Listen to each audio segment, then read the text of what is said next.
Hello YouTuber family, કેમ છો તમને? Good morning. બોલ, જય શ્રી કૃષ્ણ.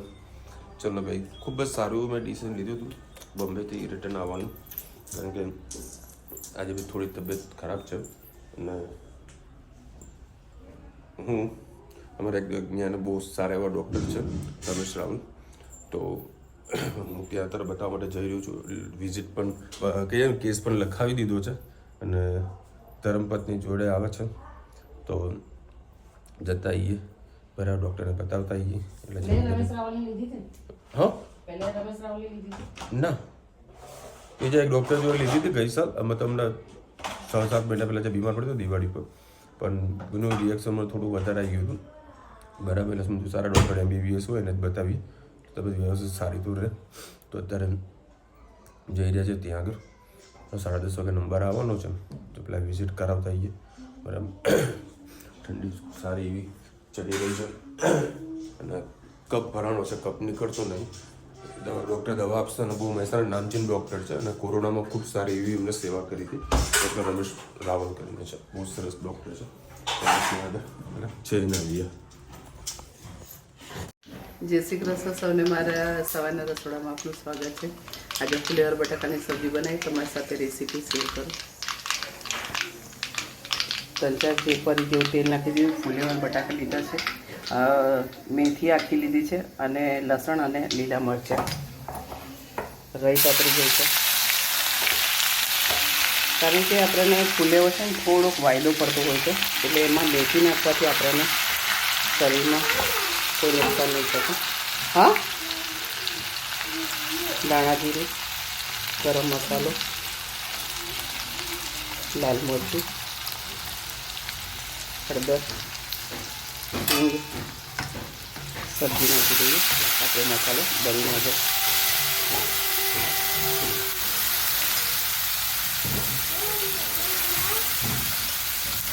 થોડી મેથી પડી છે એ પણ નાખીએ. આ ફુલેવર બટાકાના શાકમાં થોડી મેથી નાખીને જોજો, ખૂબ જ ટેસ્ટી થાય છે.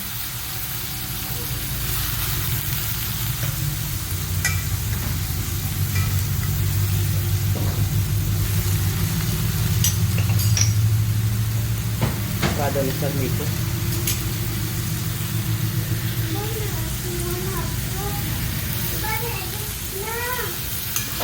હા, સરસ બધું મિક્સ કરી લઈએ.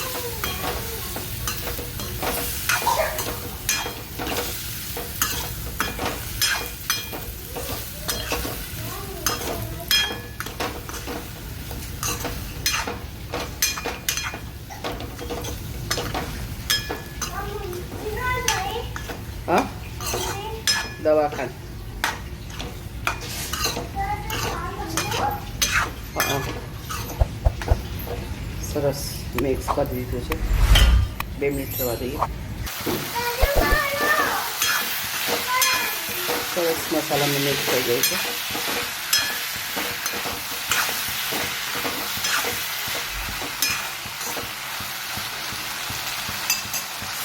થોડું પાણી નાખીએ તો સબ્જી આપણી ચડી જાય. ઢાંકી દઈએ, ધીમા તાપે થવા દઈએ. કોમેન્ટમાં ચોક્કસથી કહેજો અમારી સબ્જી. ચલો ભાઈ, આ રહ્યું રમેશ રાવલનું દવાખાનું. સરસ બધાને કેસને બધું લખી દીધું. એક ઇન્જેક્શન આપવાનું હતું, એ ઇન્જેક્શન મને આપી દીધું. હવે દવા લઈને ઘેર જઈએ. ચલો ભાઈ, 12 વાગ્યા છે અને બાઇક હું ચલાવતો હતો, પછી કાલે જે બોમ્બે જે સિચ્યુએશન થઈ હતી ને એવી અત્યારે થઈ ગઈ, તો વિચાર રોજ દાવત હું ચલાવ. હા ભાઈ, હા ભાઈ, હા. આખું શરીર કામ નતું કરતું, ડિહાઇડ્રેશન જેવું થઈ ગયું અને થોડું ડૉક્ટરે ઇન્જેક્શન મૂક્યું છે અને અત્યારે અમે લઈને આવ્યા સેવ ટામેટા મગલદાના પાટલી શાકવાળાના. આમ અત્યારે જમવાની ગણતરીમાં અડધો કલાક રહી ને પતી ગયું. આ બીમાર માણસો બહારનું ચટાકેદાર સારું થઈ શકે એટલે ને અડધો કલાક રેસ્ટ કરું પછી જવું. મારો એ તો ડાયો છે ને બેટા. કોઈ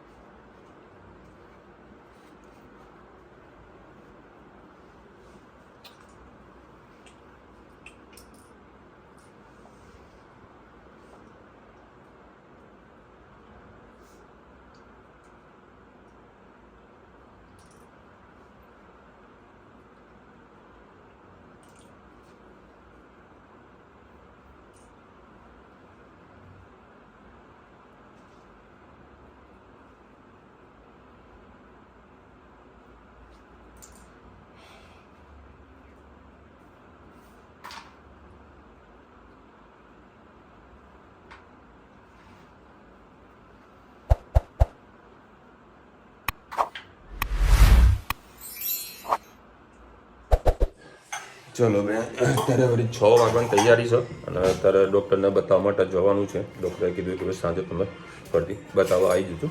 દવાનું બધું કર્યું હતું અને આરામ બી કર્યો હતો, પણ કોઈ એટલો ખાસ ફરક લાગતો નથી. અત્યારે ફરીથી વિઝિટ કરાવતા આવીએ, ડૉક્ટરને બતાવતા આવીએ. જોઈએ ડૉક્ટર શું કહે. જરૂરી ત્યાં કેવું કે 2 બાટલા કંઈક ચડાવવા તો ચડાવી દઈએ ને. ઇન્જેક્શન તો આપ્યું હતું, બાટલાનો 2 પડતો બાટલો ચડાવી દઈએ. જોઈએ જાઓ ડૉક્ટર જોડે જઈએ શું થાય. આખું શરીર અક્કર થઈ ગયું, ફરક બનનો મજબૂત અક્કર છે સર. દવાથી કોઈ એટલો બધો ફરક ના લાગ્યો મને.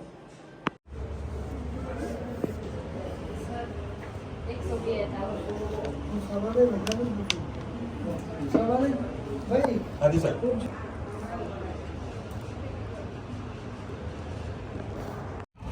ચલો ભાઈ, સરસ મને પાછું ઇન્જેક્શન આપી દીધું સાહેબ.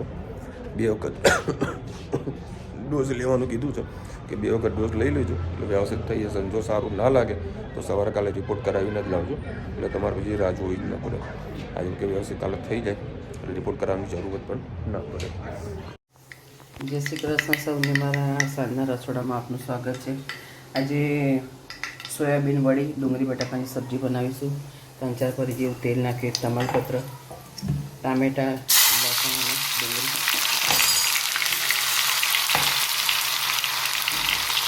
લીલા મરચાં, લસણ અને ટામેટાં. આજે ડુંગળીને બટાકા સુધારેલા છે.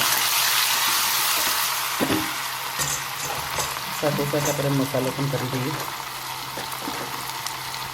હળદર, હિંગ, લાલ મરચું, ગરમ મસાલો, ધાણા જીરું,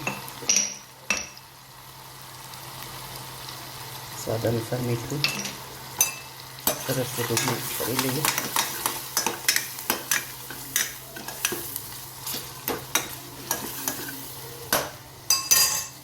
સોયાબીનની વડીને મેં સહેજ ગરમ પાણીમાં પલાળી હતી અને 2 પાણીથી ધોઈ નાખી. એને બરાબર નીતાળી અને આપણે અંદર નાખી દઈએ. આ મારી એકલી માટે છે. આ કોઈ મારા ઘરમાં સોયાબીન વડી નહીં ખાતું. મને એકલીને જ બહુ ભાવે છે એટલે મારા પૂરતી જ નાખી છે. શોધીને મારે જ ખાવાનું છે. ડુંગળી બટાકા નાખી દઈએ.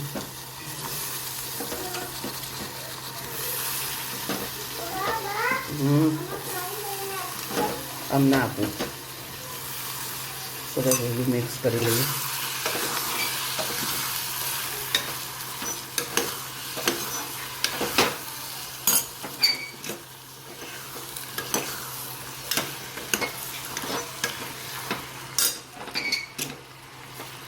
બસ 2 મિનિટ એને રહેવા દઈએ. હવે એના અંદર આપણે પાણી નાખી દઈએ. પાણી થોડું વધારે પડતું નાખીશું, કારણ કે સોયાબીનની વડી છે ને પાણી થોડું વધારે ચૂસી લેતી હોય છે અને પછી પાછળ સબ્જી થઈ ગયા પછી કોરી થઈ જતી હોય છે. એટલે આજે આપણે કઢી નથી બનાવવાના, આ સબ્જીના અંદર જ આપણે ખાવાનું છે. એટલે રસો આપણે ભરપૂર રાખીશું. મસ્ત આપણી સોયાબીનની સબ્જી વઘારી દીધી છે. કોમેન્ટમાં ચોક્કસથી કહેજો અમારી સબ્જી તમને કેવી લાગી. 2-3 સીટી મારી દઈએ ઇલેક્ટ્રિક સગડી ઉપર એટલે આપણી સબ્જી થઈ જાય તૈયાર. ચલો ગાઈસ, હવે રામ અત્યારે વધી 8:30 વાગ્યા છે. જમવાનું બનાવી દીધું છે. અત્યારે હું પાછો સૂઈ ગયો હતો. પણ આવો જે તાવ આવેલો છે ને, મારી લાઈફમાં પહેલી વખત આવ્યો છે. કારણ કે આખું શરીર અક્કર થઈ ગયું. ડૉક્ટરે કીધું કે ભાઈ તારે જમીને દવા કરી લો, પછી રાત્રે 12 વાગે એ પાછી દવા કરી લેજો, અને જો વ્યવસ્થિત થઈ જાય તો બરાબર છે, અને જો ડાયાબિટીસ રહે તો કાલે રિપોર્ટ કરાવીને લાવજો. રિપોર્ટ બી લખાઈને આપી દીધા છે. અત્યારે બધું ભારે થઈ ગયું. અને આ 2 દાડામાં મને એક બેનિફિટ એ રહ્યો થયો કે મને માથું નહીં ચડ્યું. જો માથું ચડ્યું હોત ને તો કોઈનો ના રહે. હમણાં ડૉક્ટરના જોડે ઇન્જેક્શન મુકાઈને આવ્યો તો વચમાં મેં એક્ટિવા ડ્રાઈવ કરી. જ્યારે એક્ટિવા ડ્રાઈવ કરી એટલે તરત જ શરીર અક્કર થઈ ગયું, મતલબ કહે ને કમજોરી આવી ગઈ. પછી રૂચેતા પાછી ગાડી એક્ટિવા ચલાવી અને ઘરે લાવ્યા. જોરદાર પ્રોબ્લેમ થઈ છે. અહીંયા આગળ કપ છે ને વધારે ભરાણો છે. આ કપ બહાર નીકળે તો આઈ થિંક વ્યવસ્થિત બધું થઈ જાય મને લાગે છે. અત્યારે મસ્ત બટાકાનું શાક અને ખીચડી બનાવી છે. આ કે વ્યવસ્થિત પેટ ભરીને હું ખાઈ લઉં. પછી દવા પણ કરવાની છે. અને કાલનું જે ડિસિઝન મેં લીધું હતું રિટર્ન આવવાનું એ ખરેખર રાઈટ હતું. ભલે ટિકિટના પૈસા જાય તો જાય, પણ વ્યવસ્થિત આપણે ઘરે તો પહોંચી ગયા એ મહત્ત્વનું છે. કારણ ઘરે હોય છે તો બધા દરેક પ્રકારની ટ્રીટમેન્ટ આપણે ઘરમાં ઇઝીલી થઈ શકે. મને ખાસી થઈ બધા હરખા થયા. ચલો આજે વિડીયો અમારે એન્ડ કરવાનો છે. 2 જ કમેન્ટ છે. શિવાંશી બેન કહી રહ્યા છે, વિશાલભાઈ જય શ્રી કૃષ્ણ, તમારી તબિયત આટલી ખરાબ હોવા છતાં તમે બ્લોગ કર્યો, ધન્યવાદ. હિંમતને દવા સરખી કરો, સાજા થઈ જાઓ અને તમારી તબિયત ખરાબ હોય ત્યારે ઘરેથી કામ કરી શકો, જેથી આરામ મળે અને કામ પણ થાય. તબિયત સાચવજો. 3 દિવસ જવાના જ નથી, આરામ ના મળે ત્યાં સુધી મોકલવાના જ નથી. પછી નૈનાબેન કહી રહ્યા છે, વિશાલભાઈ તમારી તબિયત સારી ના થતી હોય, દેખાતું નહોતું તો પણ તમે વિડીયો ઉતાર્યો, ધન્યવાદ છે તમને. એમ તો હિંમતવાળા છે નહીં, જેમ તેમ કરીને પાછા આવી ગયા. ના પાડી હતી કે ના જશો, પણ ના મોકલીએ તો એમ થાય કે ધંધાના કામે જતા હોય તો ટોક છે. એટલે અમે તો ના જ પાડી હતી કે ના જતા, પણ તબિયત વધારે ખરાબ થઈ એટલે પછી રિટર્ન આવી ગયા હતા. તો વાયરસ છે. મને આજે ગળામાં બધું બહુ દુખાવો થાય, દવા પીધી છે પણ થોડુંક રાહત નહીં. હજુ કાલે બીજી દવા બદલી તો કંઈ સારું લાગે. બસ ચલો આજે આટલું જ છે. કોમેન્ટમાં ચોક્કસ. આજ તો સવારની બહુ જ દોડાદોડી થઈ ગઈ. હજી કાલનો દિવસ રહેશે. આજે સવારે બતાવ્યું, સવારે ઇન્જેક્શન લીધું, પછી સાંજે પણ ઇન્જેક્શન લેવા ગયા પણ થોડું ફેર ના પડ્યું. ટેમ્પરેચર બહુ જ હાઈ રહેશે એટલે આજે જ અમે ગયા હતા કે રિપોર્ટ કરાવી દઈએ, થોડું બાટલું ચડાવી દઈએ તો થોડું સ્ટેમિના રહે. પણ ડૉક્ટરે ના પાડી કે આજે બાટલું ના ચડાવતા, અને આજે રિપોર્ટ કરાવશો તો તમને બરાબર નહીં મળે. તો કાલે સવારે રિપોર્ટ કરાવીશું, પછી જોજો કાલનું બ્લોગ કેવો રહેશે. ચલો આવજો. જય શ્રી કૃષ્ણ. જય શ્રી કૃષ્ણ. રાધે રાધે. Bye by.